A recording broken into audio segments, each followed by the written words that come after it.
રાજકોટ કોળી ઠાકોર સેના થોડા સમયમાં લોકોના કામ અને ગરીબ વિદ્યાર્થીની ફી ભરી ગુજરાતભરમાં નામ વ્યાપી દીધું છે અને કોળી ઠાકોર સેના સંગઠનમાં મોટી જવાબદારી મીનાબેન જાદવને સોંપવામાં આવી છે, ત્યારે સૌરાષ્ટ્ર મહિલા પ્રમુખ તરીકે તેમની નિમણૂક કરવામાં આવી છે।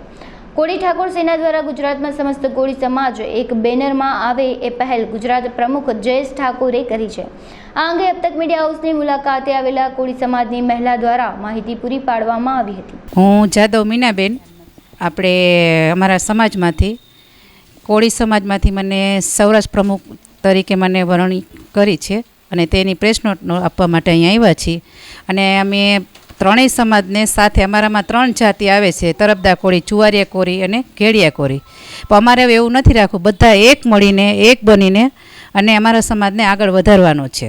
અને અમે શિક્ષણ માટે જે લોકો ફી નથી ભરી શકતા એની ફી અમે ભરશું, એમને શિક્ષણ અપાવશું અને આગળ વધારશું। અને અટાણ સુધીમાં અમે 20 થી 25 લોકોને જયેશભાઈ ઠાકોરે ફી પણ ભરી છે અને તેમને આગળ પણ વધાર્યા છે અને આગળ પણ અમે આવા કામ કરતા રહેશું।